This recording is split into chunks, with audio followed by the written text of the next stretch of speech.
Muy buenos días, hermanos. Abran sus Biblias, por favor, en Apocalipsis capítulo 5, versículos 7 y 9. Vamos avanzando, 7 y 8. Vamos avanzando rápidamente en nuestro estudio de la palabra en el libro de Apocalipsis con un eslogan que esperamos no olvidemos: Jesucristo, Cordero Vencedor. Es nuestro eslogan fundamental, es nuestra base hermenéutica en este estudio de Apocalipsis. Jesucristo, el Cordero Vencedor. Y el texto que nos ocupa hoy dice: y vino y tomó el libro de la mano derecha del que estaba sentado en el trono. Y cuando hubo tomado el libro, los 4 seres vivientes y los 24 ancianos se postraron delante del Cordero. Todos tenían arpas y copas de oro llenas de incienso, que son las oraciones de los santos. Extraordinario versículo nos corresponde hoy, que comienza a descifrar los enigmas que teníamos del capítulo 4 y del capítulo 5. Veníamos con unos enigmas, ¿cierto? ¿Quién es digno? ¿Sí? ¿Quién se puede aproximar al que está sentado en el trono y tomar de la mano derecha el rollo? Y no se ha encontrado, y Juan lloraba mucho, pero luego uno de los ancianos se acerca y le dice: no llores, porque he aquí que el león de la tribu de Judá, el Cordero inmolado, ha vencido y tiene la autoridad. Está en pie delante del trono, aproximándose para tomar de la mano del que está sentado en medio en el trono celestial el libro, y de desatar los sellos y de descifrar todo el misterio o el enigma de lo que nosotros sabemos que es la historia de la redención. Queridos hermanos, no nos podemos perder en nuestro estudio. Muchos en estos versículos se pierden, se distraen diciendo: bueno, ese libro es un libro que habla solamente de juicios. Nosotros ya hemos dicho que ese rollo no solamente habla de juicio, que ese rollo es toda la revelación escrita, es decir, todo el plan eterno de redención. ¿Qué es lo que hay escrito en ese rollo? La palabra de Dios. No es simplemente un edicto adicional, porque Dios no va añadiendo edictos. Su plan es perfecto y su decreto es perfecto. Recuerden que ya dijimos quién es el que está sentado en el trono. ¿Quién está sentado? Jesucristo, el Cordero Vencedor, está sentado a la derecha del Padre. ¿Por qué Él puede estar sentado? Porque Él cumplió fielmente todas las disposiciones del pacto y Él está sentado a la derecha del Padre. Recuerden que en los 2 domingos anteriores estudiamos que hay 2 aspectos como se va a presentar a Jesucristo. No son 2 Cristos, es un Cristo, un Salvador con 2 aspectos como Él se revela. ¿Cómo se revela?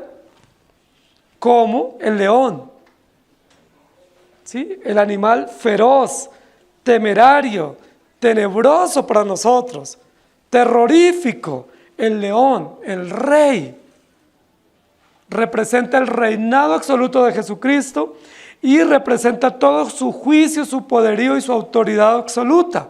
Pero luego el versículo siguiente dice que es como un cordero inmolado. ¿Está hablando de otro Salvador? Es el mismo. Él es el rey, como un león, pero él mismo es el cordero inmolado. No son 2 salvadores. Es uno mismo, pero recordemos que como Dios es infinito y es absoluto en su conocimiento, es insondable. Una sola metáfora no abarcaría todo lo que Él es. Si solo dijéramos que Él es león, entonces ¿cómo lo representamos como Salvador o como siervo sufriente? Entonces lo que hábilmente hace el apóstol Juan aquí describiendo la visión es darnos 2 metáforas para mostrarnos el único y perfecto Salvador que se llama Jesucristo. Él es león, rey soberano, pero también es sacerdote. Como león nos muestra su reinado, pero como cordero nos muestra su sacrificio, es decir, su sacerdocio. Jesucristo es verdadero rey, pero verdadero sumo sacerdote que puede compadecerse de nosotros. Estoy haciendo este resumen para que no nos perdamos, porque hoy nos corresponde una parte que muchos se han perdido. Versículo 7. Y vino y tomó el libro de la mano derecha del que estaba sentado en el trono. El título de nuestra enseñanza hoy es vino y tomó el libro. Pero yo quiero que nosotros analicemos un poco, porque en los textos anteriores dice que había uno sentado en el trono con un rollo en la mano derecha. ¿Recuerdan? Luego dice que no se encontró nadie digno para ir y tomar el libro del que estaba sentado y desatar los sellos. Luego ya sabemos quién apareció. ¿Quién aparece? ¿Quién irrumpe en la escena para mostrarnos que es digno? El león de la tribu de Judá, que también al mismo tiempo es el cordero inmolado. Y se aproxima y va al que está sentado y toma el libro. La pregunta es, ¿quién estaba sentado? Ya ustedes lo dijeron. ¿Quién es el que está sentado en el trono? Jesucristo. Entonces, ahora, ¿quién es el que se acerca y toma de la mano derecha del que está sentado el rollo? Ahí ya nos confundimos, ¿cierto? Y no nos podemos confundir. Entonces, muchos dicen, el que estaba sentado es el Padre, y el que se aproxima y toma el rollo es Jesucristo. Pero nosotros ya estudiamos el capítulo 4 y dijimos que no puede estar sentado el Padre. ¿Por qué? Porque es espíritu. Y un espíritu no puede sentarse. Ustedes aquí no están en espíritu, están en cuerpo. Entonces, ¿quién es el que está sentado? Jesucristo, la Biblia lo dice. Esteban lo vio. Jesucristo lo dijo, yo después de que resucite iré y me sentaré a la derecha del Padre. Ahora, ¿quién es el único ser visible de la deidad? Cristo, porque es el único que se encarnó. El Espíritu es invisible, el Padre es invisible porque Dios en esencia es Espíritu. ¿Quién es el único que hizo visible a Dios?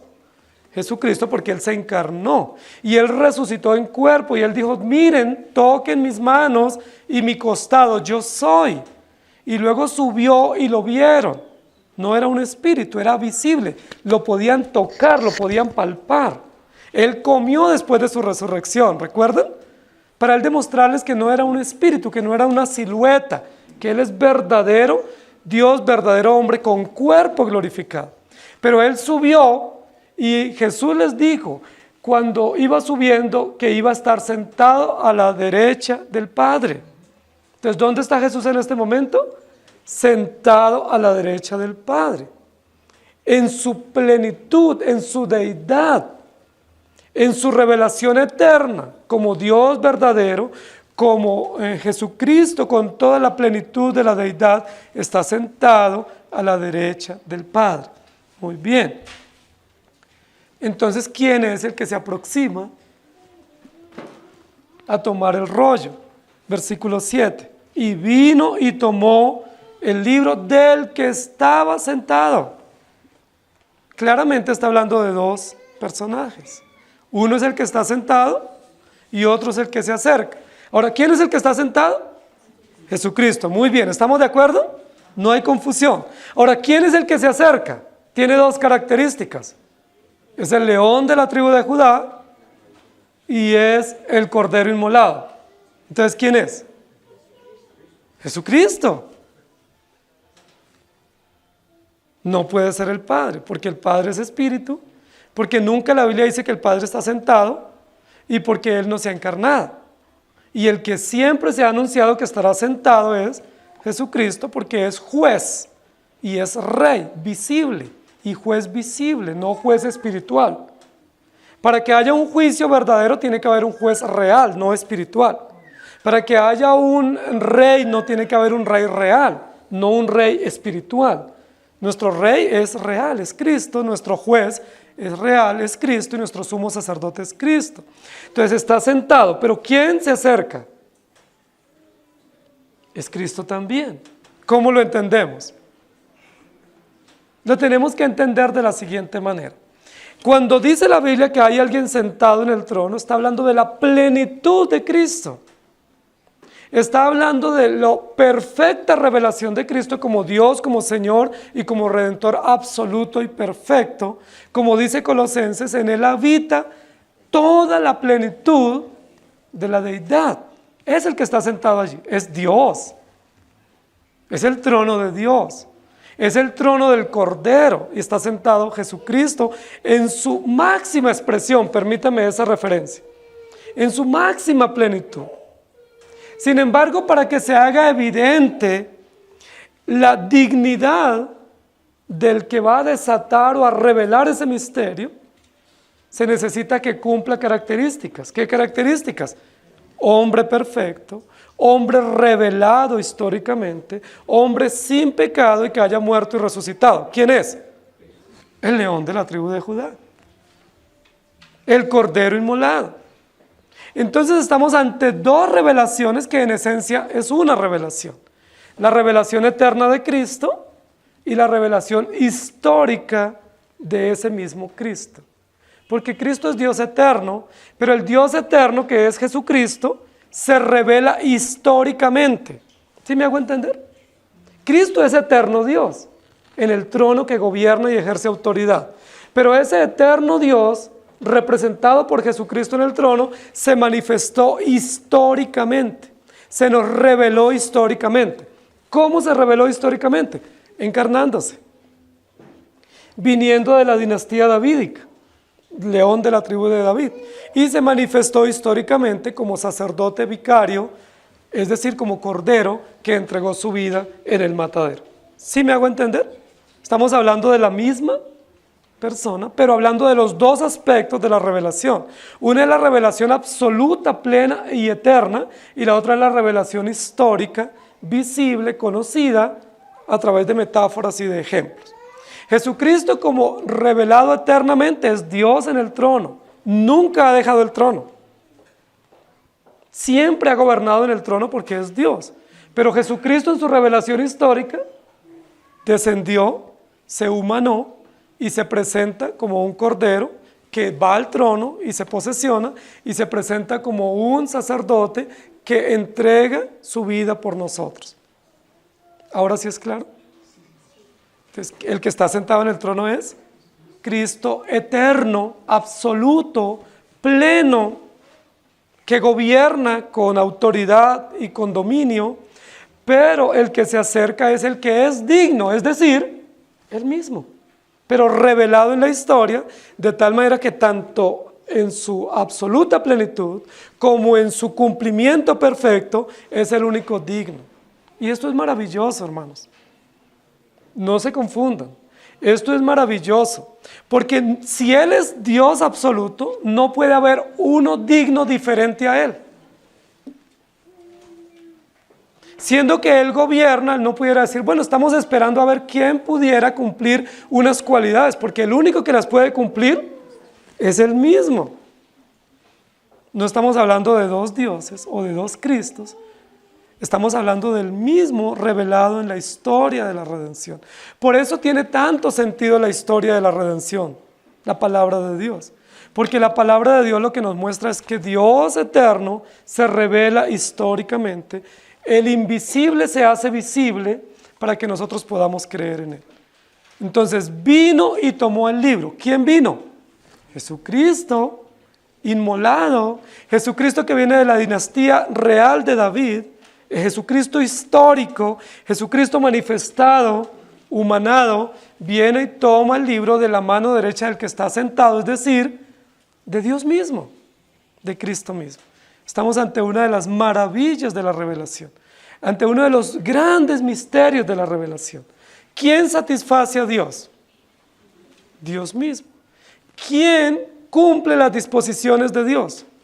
Dios mismo. ¿Quién vindica el honor ofendido de Dios? Dios mismo. Y esto es hermoso, porque no pudiera ser otro diferente. Si fuese otro diferente, Dios no es perfecto.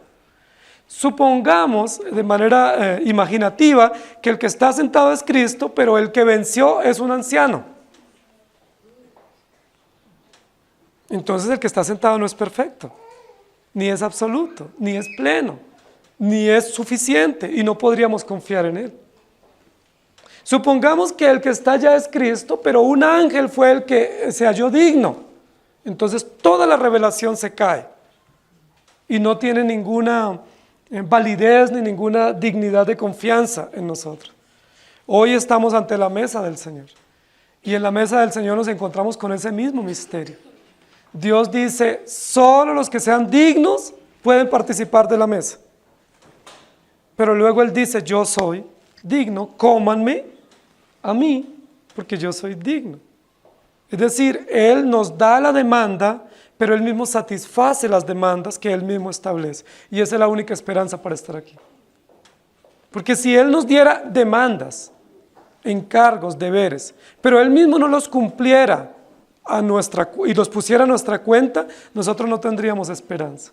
En absoluto. Porque nosotros siempre fallamos en todos los encargos que el Señor nos ha dado. Entonces retomemos el texto. Y ¿vino quién?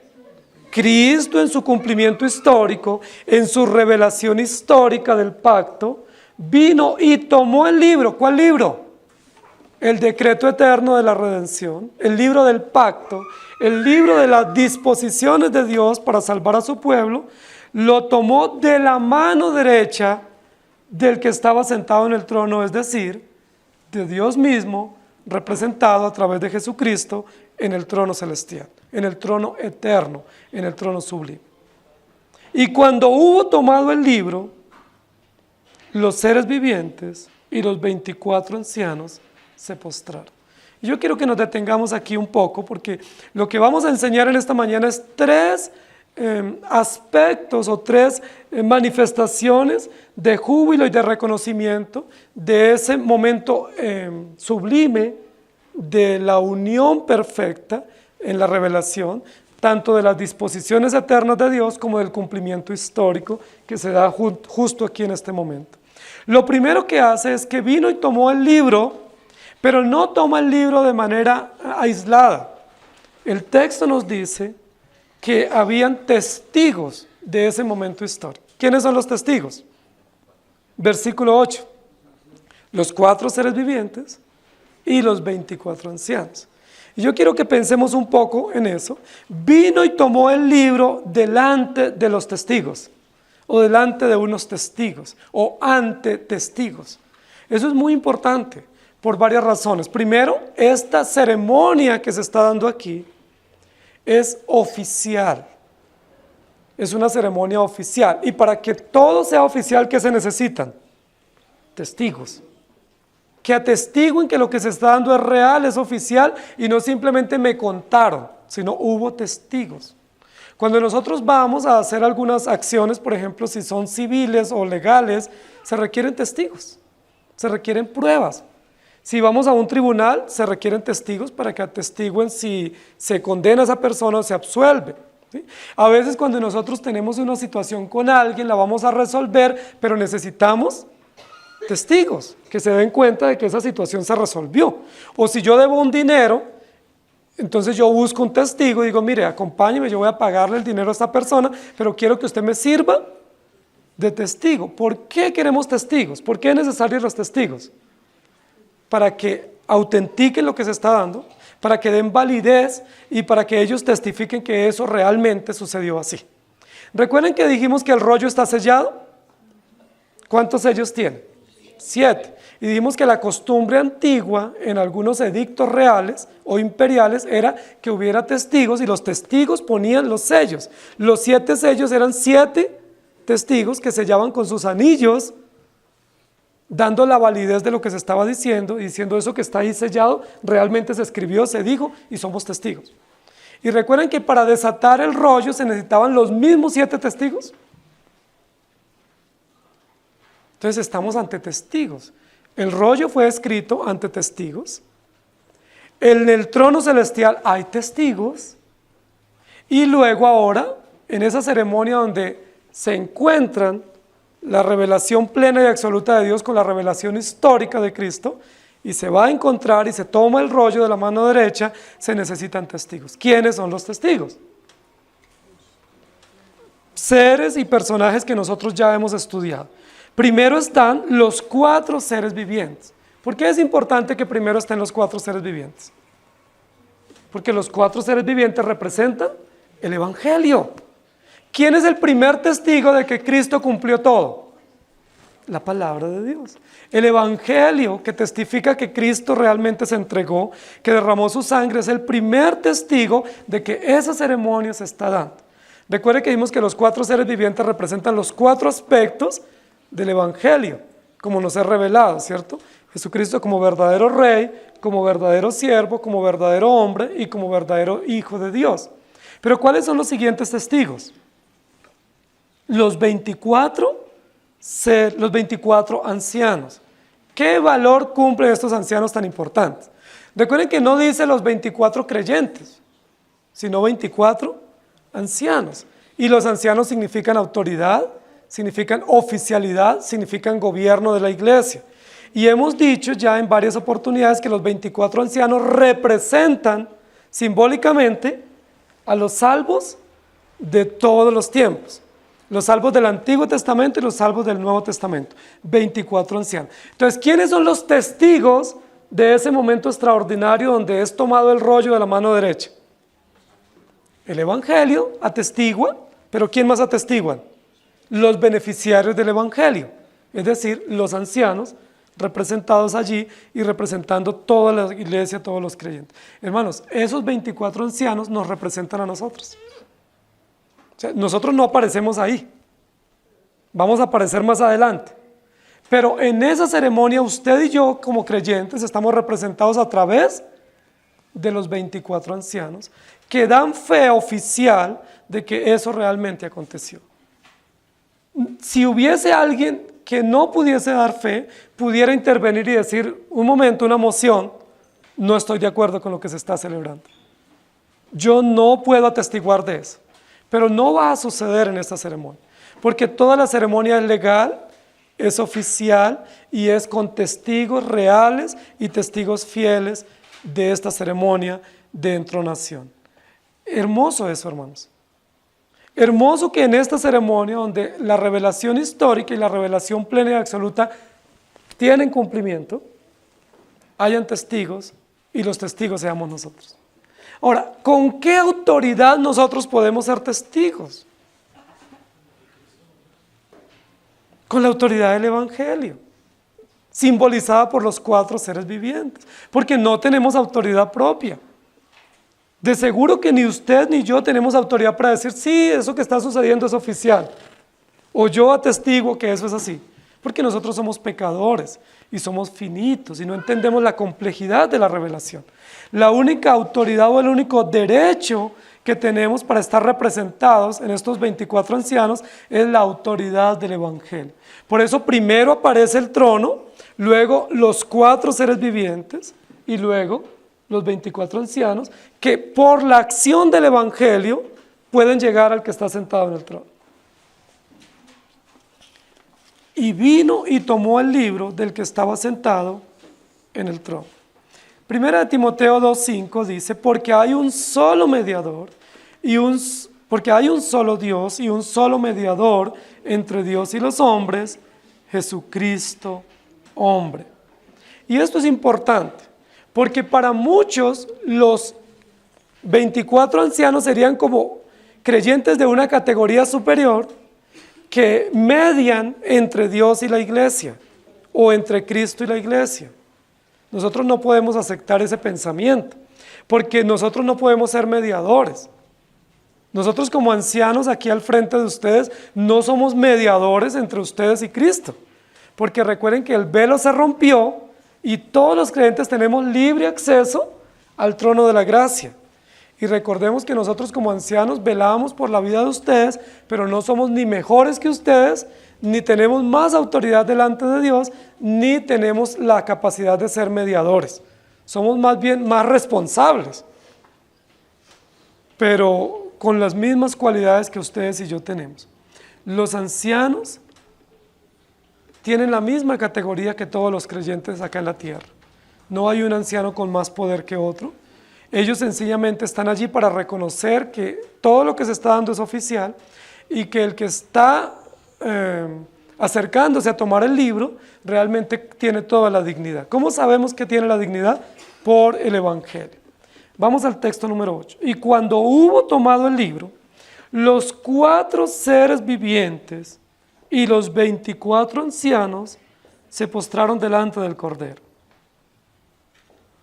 Y todos tenían arpas y copas de oro llenas de incienso, que son las oraciones de los santos.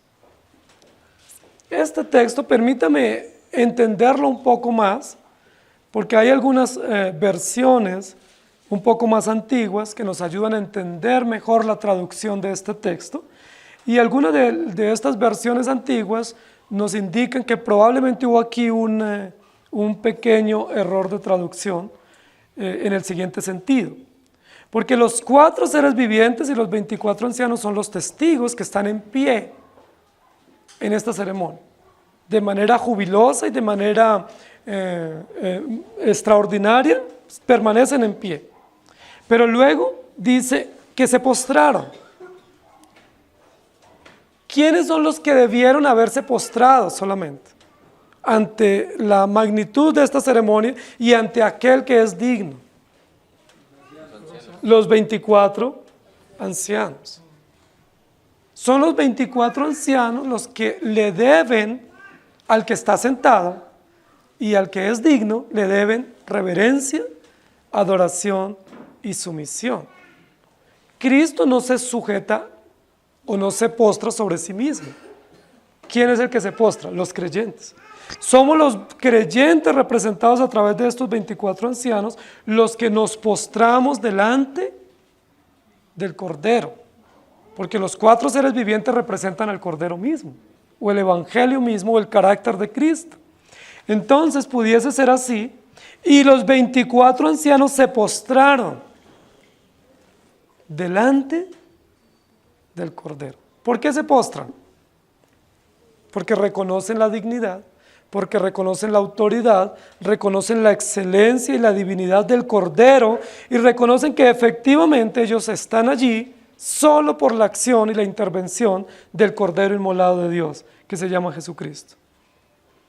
Entonces, lo primero que nos va a decir el texto allí es que se postraron los 24 ancianos y luego dice que todos tenían arpas y copas llenas de incienso. ¿Todos quiénes? Los 24 ancianos. No pudieran los 4 seres vivientes tener copas llenas de o arpas, porque los 4 seres vivientes representan el Evangelio de Cristo y los creyentes que somos receptores o recipientes del Evangelio somos los que debemos tener estas manifestaciones de adoración.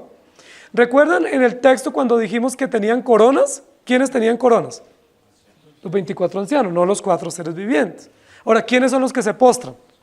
Los 24 ancianos, no los 4 seres vivientes. ¿Quiénes son los que tienen arpas en sus manos? Los 24 ancianos, porque le deben o le tributan adoración al que está sentado, no los 4 seres. ¿Y quiénes son los que deben tener incienso? Los 24 ancianos, no los 4 seres vivientes. ¿Me hago entender?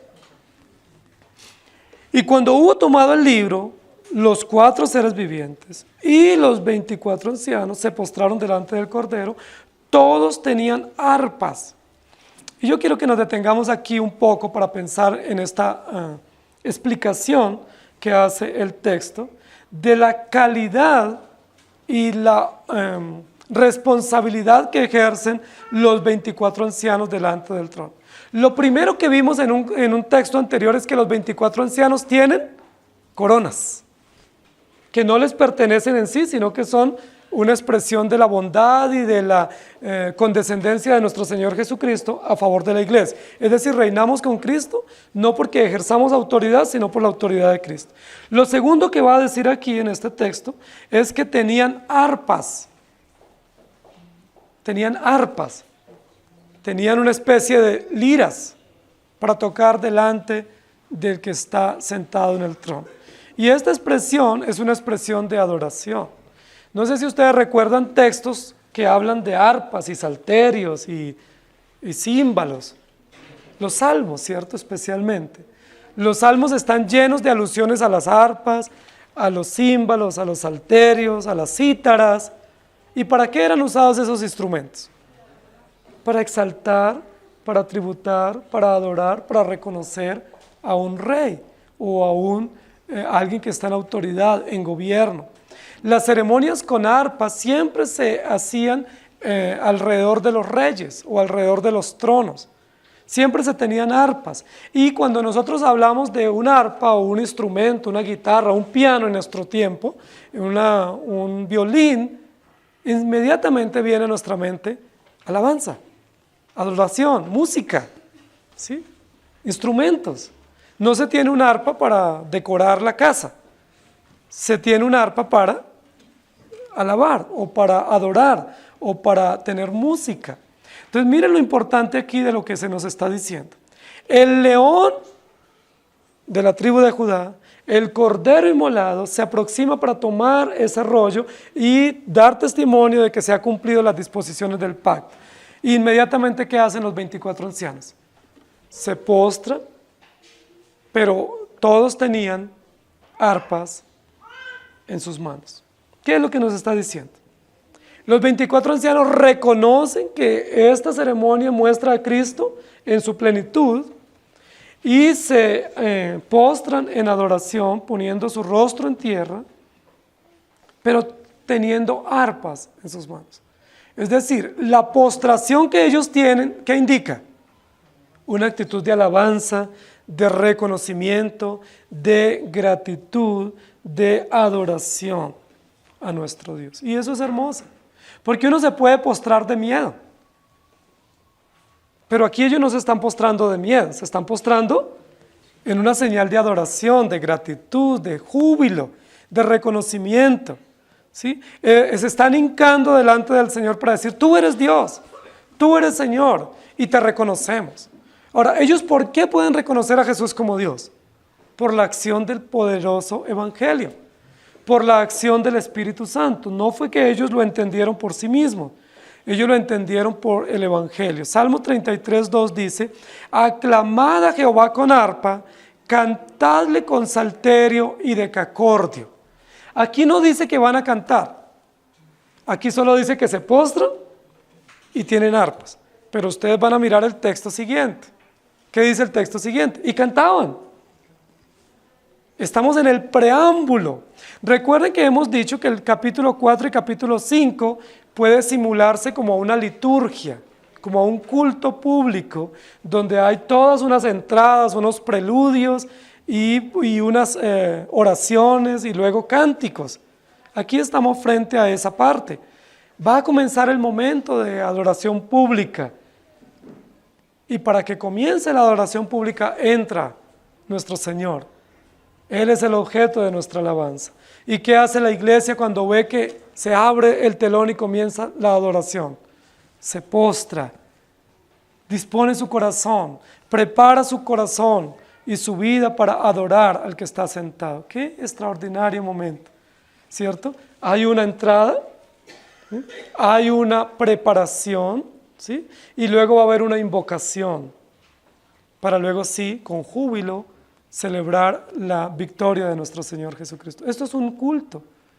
Lo que estamos aquí viendo es un culto como el que nosotros participamos hoy. Y en ese culto se requiere adoración, reverencia, respeto, entendimiento. Por eso el verdadero culto a Dios tiene que ser un culto con entendimiento, pero tiene que ser un culto también fundamentado en la palabra. Nosotros no contamos sueños ni experiencias, ni nosotros hacemos desorden, porque no es un show, no es una fiesta, es un culto solemne de adoración a nuestro Dios. Si queremos un show, vamos a otro lado, ¿cierto? Al estadio o al partido, a otro tipo de reuniones.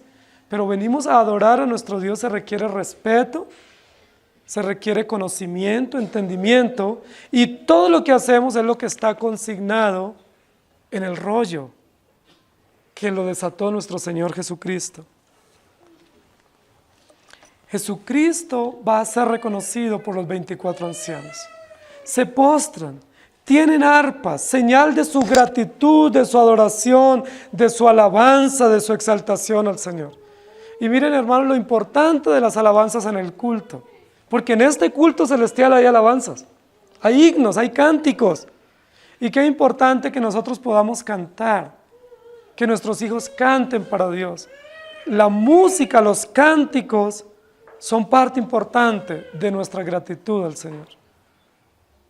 Cuando usted venga a la iglesia, cante, no se quede callado, cante con alegría, entone alabanzas a nuestro Dios es como expresión de gratitud, de sumisión y de reconocimiento, porque la Biblia dice que los ángeles cantan, que los pajaritos cantan, que la misma naturaleza entona alabanza a nuestro Dios. Todo lo que respire, alabe al Señor. Cuando usted venga a la iglesia, no se quede callado, cante. Únase a los 24 ancianos en el cielo. Unámonos a los ángeles que entonan alabanzas a nuestro Dios en reconocimiento, con gratitud y con exaltación. En Primera de Crónicas 25, 1 y 6 dice: Asimismo David y los jefes del ejército apartaron para el ministerio a los hijos de Asaf, de Emán y de Jedutún, para que profetizasen con arpas, salterios y címbalos, y el número de ellos, hombres idóneos para la obra de su ministerio fue. Y todos estos estaban bajo la dirección de su padre en la música, en la casa de Jehová, con címbalos, salterios y arpas, para el ministerio del templo de Dios. Asaf, Jedutún y Emán estaban por disposición del rey. Y luego en Segunda de Crónicas 29, 25 dice: puso también levitas en la casa de Jehová con címbalos, salterios y arpas, conforme al mandamiento de David, de Gad, vidente del rey, del profeta Natán, porque aquel mandamiento procedía de Jehová por medio de sus profetas. En el Salmo 71, 22 dice: asimismo yo te alabaré con salterio, oh Dios mío, tu verdad cantaré a ti en el arpa, oh Santo de Israel. Y el Salmo 98, 5 dice: cantad salmos a Jehová con arpa y voz de cántico. Cantad a Jehová con alabanza, cantad con arpa. Cuando la mención en Apocalipsis se hace a que los ancianos tenían arpas, ¿con qué lo tenemos que relacionar? Con alabanza, con gratitud, con adoración reverente delante del Señor. No dice algunos ancianos se postraron y algunos tenían arpa. Todos se postraron, porque los creyentes todos creemos lo mismo y vivimos lo mismo y se nos demanda lo mismo. Y todos tenían arpas en sus manos. Es decir, la iglesia verdadera es una iglesia que alaba, es una iglesia que adora, es una iglesia que reverencia.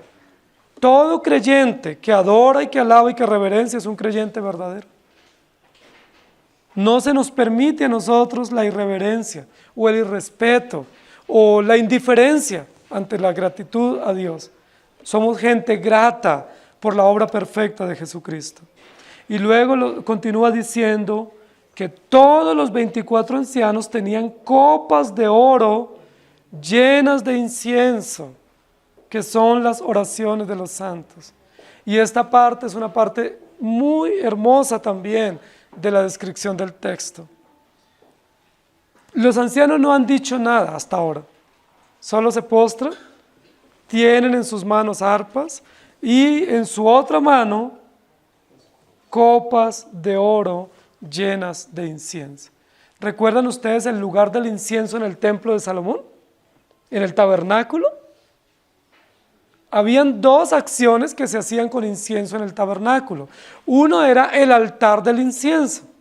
Había un altar en el lugar santo que se llamaba el altar del incienso. Y en ese altar tenía que haber unas copas llenas de incienso que daban aroma y fragancia al lugar santo. El incienso tenía dos particularidades. Uno de ellos era que uno era que daba aroma. Sí, era una fragancia, era como un ambientador, por decirlo de alguna manera, en el lugar santo. Pero no solo daba fragancia, sino que para que pudiese dar fragancia, tenía que encenderse el fuego. O sea, si no se ponía a quemar, no daba la fragancia. Entonces miren, las dos cosas van juntas, el fuego y el aroma. Y eso es importante. En el lugar santo había un altar que se llamaba el altar del incienso. Todo el tiempo debía estar encendido para que todo el tiempo diera aroma o fragancia. ¿Qué dice este versículo que es el incienso? Las oraciones de los santos. Y la otra acción que se hacía con incienso, la hacía el sumo sacerdote cuando entraba al lugar santísimo, que llevaba un incensario, ¿cierto? Y le prendía fuego, y cuando él entraba al lugar santísimo, mientras rociaba la sangre en el propiciatorio, él estaba con el incensario meciéndolo, y de esa manera salía humo por el fuego, pero también salía fragancia o aroma. Miren qué extraordinario ese símbolo que a veces nosotros lo pasamos por alto. El símbolo del incienso quemado representa las oraciones de los santos, es decir, las oraciones suyas y las oraciones mías. Miren el lugar que ocupa la alabanza en el culto, pero el lugar que ocupan las oraciones también en la vida diaria de la iglesia. Es probable que alguien de nosotros diga, bueno, pero si ya Dios todo lo que ha dispuesto a hacer lo va a hacer, pues yo mejor no oro. Alguno diría, pues si yo no logro torcer la voluntad de Dios con mi oración, pues entonces mejor no oremos. Dios siempre va a hacer su voluntad. Eso es cierto, Él siempre la va a hacer, pero Él ¿qué demanda de nosotros? Que oremos sin cesar, orar sin cesar. Que oremos en todo tiempo, con toda oración y súplica. Tú no puedes dejar de orar. Tú no puedes decir, pues Dios siempre va a hacer lo que Él quiere, entonces yo mejor no oro. No, eso es una actitud irresponsable. ¿Cuál es la actitud responsable de los ancianos? Orar todo el tiempo.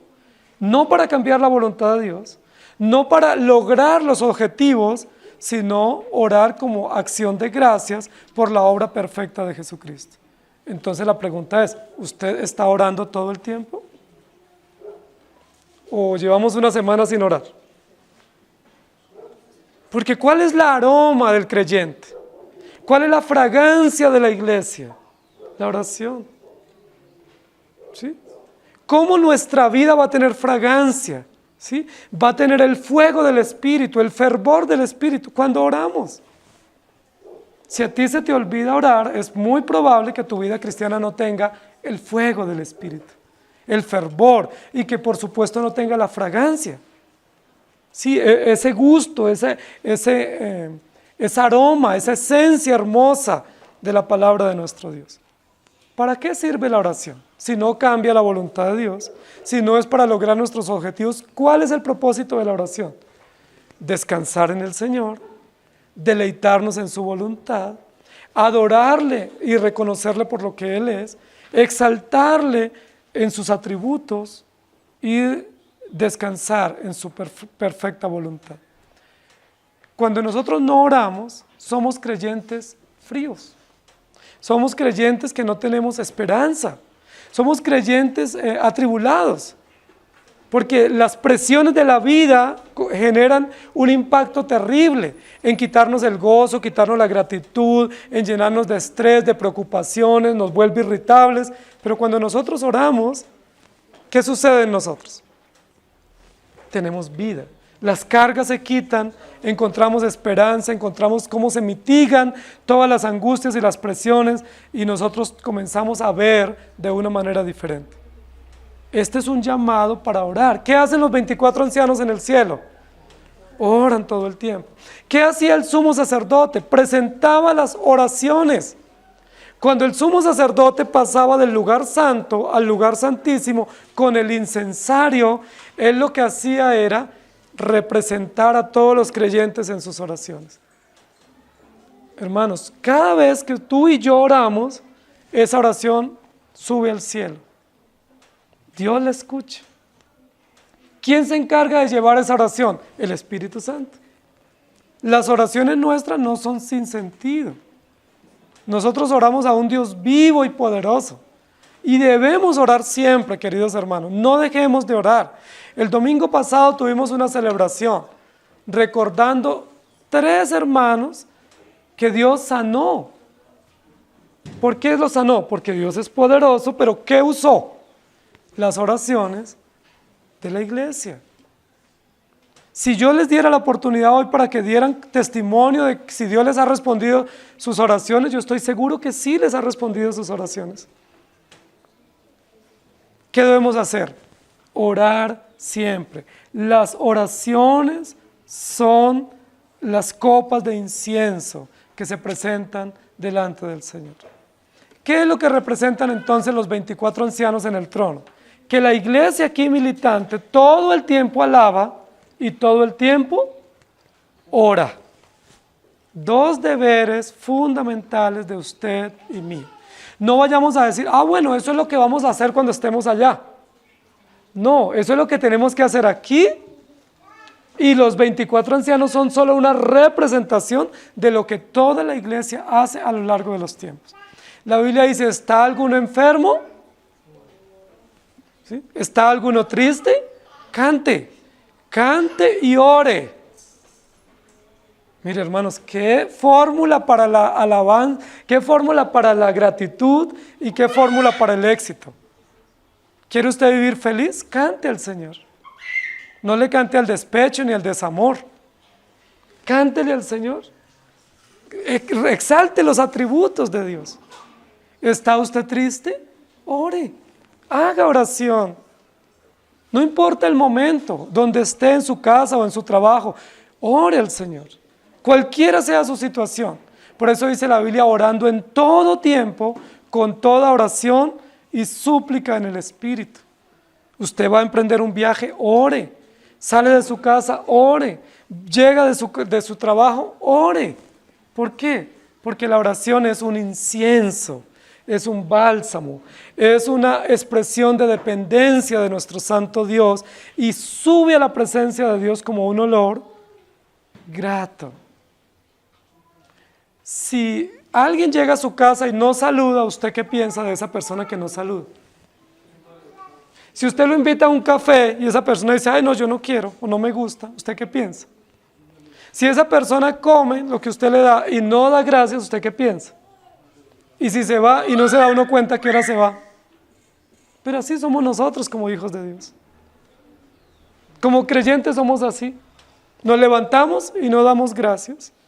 Comemos y no damos gracias. Dios nos bendice y no le agradecemos. Él nos colma de bendiciones y nosotros somos tan indiferentes que lo buscamos cuando tenemos una emergencia. La Biblia dice, los 24 ancianos todo el tiempo, sin cesar, hacen 3 cosas. Se postran, alaban y oran. Como una representación de lo que debemos hacer siempre nosotros aquí en la tierra. Entonces, la ceremonia extraordinaria que se da de el Cordero digno tomando el libro del que está sentado en el trono, se da ante 3 realidades. Los testigos, que son los 24 ancianos, es decir, los creyentes. La alabanza continua que la iglesia debe tributar al Señor, que es digno. Y las oraciones permanentes de los creyentes en la presencia del Señor. Hermanos, oremos. Todos los domingos se entrega un boletín. Ese boletín tiene unos motivos. Lleve ese boletín a su casa. ¿Y qué debemos hacer con ese boletín? Orar. Oremos por esos motivos. Oremos permanentemente, dice la Biblia, por nuestro gobierno. Nosotros a veces en nuestras charlas hablamos mal del gobierno, pero la Biblia, ¿qué nos ordena? Oremos por nuestros gobernantes, nuestros jueces, nuestras fuerzas militares, nuestros gobernantes, cualquier orden, ejecutivo, legislativo, oremos. ¿Por qué? Porque es un deber nuestro. ¿Qué debemos hacer con nuestros enemigos? Oremos por ellos. ¿Queremos que Dios obre en nuestros hijos? ¿Qué debemos hacer? Oremos. Menos cantaleta, más oración. Menos reclamos, más oración. Porque es lo que Dios demanda y es la forma como Él responde a las súplicas de su pueblo. Ahora, las súplicas de los 24 ancianos no son como las súplicas que nosotros estamos acostumbrados a hacer. Cuando usted ora, ¿qué es lo que usted pide en oración? ¿Que le aumenten el sueldo? ¿Que se gane la lotería? ¿Que no se le gaste la gasolina al carro? O sea, ¿por qué ora usted? Porque muchas personas oran así, ¿no? ¿Qué es lo que usted ora delante del Señor? Porque ninguna de esas oraciones son las que suben como incienso. ¿Cuáles son las oraciones que suben como incienso delante del Señor? Las que están de acuerdo a la voluntad de Dios, las que exaltan el carácter perfecto y suficiente de Cristo, y aquellas que suplican por la justicia y la misericordia de Dios en medio de su pueblo. Esas son las oraciones que suben. Si usted le dice, Señor, que yo me gane la lotería, eso no sube. Eso no es grato ante Dios. Pero si usted le dice, Señor, hazme un hijo verdadero tuyo, enséñame a vivir para ti, perdona mis pecados, ayúdame a vivir una vida consagrada a ti, esas son oraciones de acuerdo a la voluntad del Señor. Ahora, ¿qué era lo que suplicaban estos 24 ancianos? ¿Cuál debe ser la súplica mayor de la iglesia militante? ¿Tener una buena sede? ¿Tener carros para movernos? ¿Tener dinero para invertir? ¿Cuál es la súplica de la iglesia verdadera? Señor, guárdanos y presérvanos en medio de un mundo corrupto. Señor, haznos justicia de que podamos vivir para ti y que no nos apartemos de ti. Esa es la oración verdadera. Muchos de nosotros como padres estamos soñando que nuestros hijos vayan a la universidad, que estudien carreras lucrativas, que sean exitosos. Pero probablemente pocos estamos orando que nuestros hijos sean fieles al Señor, aunque no vayan a la universidad. O aunque no logren triunfar, entre comillas, que ellos realmente teman al Señor y sus vidas sean olor grato a nuestro Dios. Lo que los ancianos representan es la oración constante de la iglesia y es, Señor, sosténnos en medio de un mundo perverso. Manténganos firmes y que la fe no nos falte en medio de la persecución. Que en medio de las tentaciones de nuestro propio corazón, Señor, no nos dejes caer en tentación o no nos metas en tentación y líbranos del mal. ¿Es esa la oración suya? Si esa es la oración nuestra como iglesia, esa oración está subiendo como incienso a la misma presencia del Señor, al mismo trono de nuestro Salvador. Pero si mi oración es, Señor, dame dinero y más dinero y más dinero, eso no sube a la presencia del Señor, porque eso no está de acuerdo a la voluntad, porque eso hacen también los hipócritas, porque esa es la oración de los incrédulos. ¿Ustedes no han visto todas las casas de apuestas que hay en nuestro barrio? En todas las calles hay casas de apuestas y la gente hace fila. Y cuando ellos compran la apuesta, salen orando. ¿Y qué oran? Que esta vez sí. Salen orando, ellos oran así todo el tiempo, que me gane la lotería, que me vaya bien, que tenga salud, pero son incrédulos, son hipócritas. Entonces, ¿cuál es la diferencia entre la oración del creyente y la del hipócrita? Posiblemente no hay mucha diferencia. Pero si nosotros oramos que el Señor haga su voluntad, que el Señor sostenga su iglesia en medio del fuego justo de la persecución, es una oración que va a ser llevada a la presencia del Señor. Y vino y tomó el libro de la mano derecha del que estaba sentado en el trono, y cuando hubo tomado el libro, los 4 seres vivientes y los 24 ancianos se postraron delante del Cordero, y todos tenían arpas y copas llenas de oro llenas de incienso, que son las oraciones de los justos. Miren, queridos hermanos, en términos aplicativos, pudiéramos decir que cuando se toma la palabra para ser expuesta en la prédica o en el culto familiar, ¿qué debe haber en nosotros? Reverencia. Nos postramos ante la palabra. Adoramos al Señor por su palabra y rogamos que su palabra nos hable al corazón. Amén. 3 acciones previas a la exposición de la palabra o previas a la lectura cuando ustedes leen en sus casas. Señor, vamos a leer tu palabra. No es un juego tu palabra. No es como el periódico. Es tu palabra. Danos reverencia, danos adoración y danos oración para que tu palabra llegue realmente en un terreno abonado. Pero muchos de nosotros llegamos sin reverencia al culto. Llegamos sin gratitud y sin oración. Y más bien estamos pensando, esa prédica sí que le caía a fulano de tal. Esa era buena para los que no vinieron hace 8 días. O para el que no vino a mi lado. Y poca decimos, Señor, esa es tu palabra para mí. Tú me estás hablando hoy. Y te doy gracias porque me hablas. Te doy gracias porque me hablas y me postro ante ti porque me hablas. Y me hablas y me dices lo malo que soy, lo pecador que soy, pero me dice que solo en ti tengo esperanza. Me postro ante ti y te doy gracias y te suplico que me permitas vivir esa palabra. Esa es la ceremonia que se está dando. Lo más extraordinario aquí es que el Cordero Inmolado tomó el libro de la mano del que está sentado en el trono. Esa es la verdad absoluta por excelencia. Pero ¿cuál es la verdad práctica? Nosotros que somos beneficiarios de esa salvación, no podemos quedarnos expectantes o indiferentes o neutrales ante la palabra. Hermanos, cuando la palabra se predica, usted no se puede quedar indiferente. Usted o tiene que ponerse bravo o tiene que quebrantarse, pero usted no puede quedar indiferente. Si usted hoy escucha la palabra y usted es indiferente, es probable que no haya nacido de nuevo. Es muy probable. Usted, no, sí, me gustó, estuvo bien, gracias.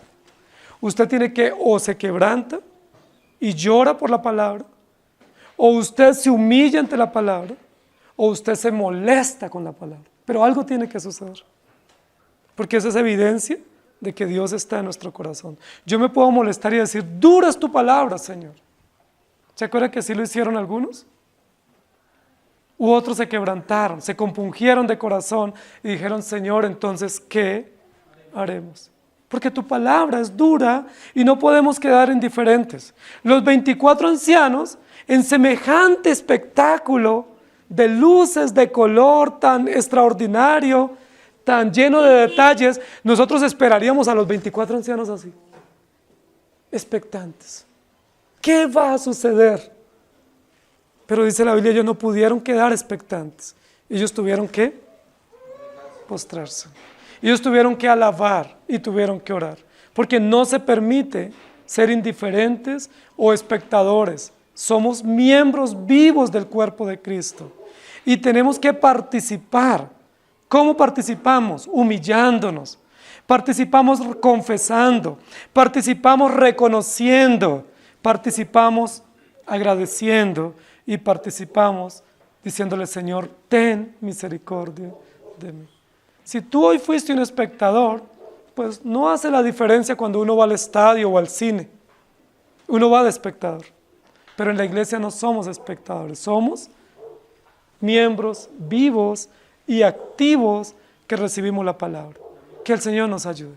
Cuando el Señor toma el libro y lo abre, o cuando papá en casa toma el libro y lo abre, ¿qué tienen que hacer la familia?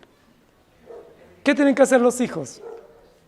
Vamos a leer la palabra de Dios. Reverencia, gratitud, humillación. Cuando en la iglesia se dice, vamos a abrir las escrituras, ¿qué se requiere de todos los que estamos? Reverencia. No es el periódico, hermanos. No es una novela, no es un seriado, es la palabra perfecta de nuestro Dios. Usted tiene que arrodillarse, tiene que inclinarse, usted le debe respeto, no al que la está leyendo, le debe respeto a nuestro Dios. Y no puede quedar indiferente, hay que decir, Señor, ayúdame, porque eso que tú me estás leyendo hoy, o eso que me está diciendo es lo que me está pasando a mí, perdóname, ayúdame, póstrese, querido hermano. Alabe al Señor y suplíquele que tenga misericordia de usted. No ore ahora que se quiere ganar el baloto. Ore, Señor, perdóname, ayúdame. porque yo estoy incurriendo en esto, que no estoy orando y que no estoy teniendo reverencia y que a veces me quedo como espectador y no soy un activo partícipe de este culto que te ofrecemos a ti. Que el Señor nos ayude. Amado Señor, estamos ante tu palabra. Tú mismo es el que nos abres la palabra. Tú mismo, Señor, nos lees el Evangelio y no podemos ser indiferentes a él. Porque estamos ante la palabra viva y poderosa, ante la palabra que transforma corazones. Señor, ayúdanos a postrarnos, a doblegarnos. Humíllanos con tu palabra, Señor.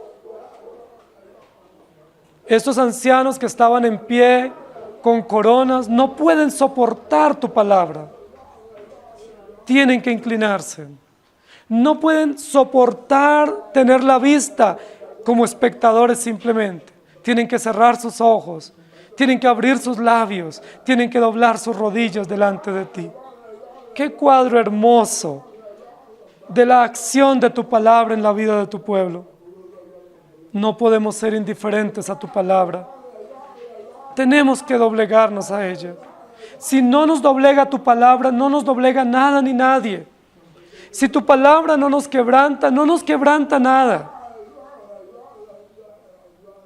A veces esperamos que nos quebranten las deudas, que nos quebrante el sufrimiento, que nos quebranten los enemigos, pero la Biblia dice que es tu palabra la que nos tiene que quebrantar, la que nos tiene que doblegar, la que nos tiene que humillar. Qué cuadro más hermoso de cómo todos los que estamos aquí escuchando hoy debemos reaccionar, humillándonos, siendo agradecidos contigo en alabanza y suplicándote en oración que tenga misericordia de nosotros. Poder escuchar tu palabra no es cosa sencilla. Hoy tuvimos el privilegio, por gracia, de escuchar tu palabra. Hoy pudimos abrir ese libro precioso del Evangelio. Tú lo abriste para nosotros. Tú nos lo leíste hoy audiblemente y suplicamos que tu Espíritu lo aplique a nuestros corazones. Pero Señor, líbranos de ser como la iglesia de Éfeso, una iglesia que actúa, pero que está sin fervor, que es indiferente a la lectura de la palabra, que no atiende y que no pone en práctica. Señor, yo quisiera que hoy a todos nosotros, primero a mí, me hagas temer ante tu palabra, Señor. Que tiemble ante tu palabra, en respeto, en sumisión, y que tu palabra sea tan poderosa hoy en mi corazón, que me humille hasta lo más bajo, y me haga decir, Señor, es solo por ti y para ti. Te suplicamos esto, Señor, para nosotros como iglesia y para todos tu pueblo en todos los rincones del mundo. En Cristo Jesús. Amén. Que el Señor les bendiga, hermanos.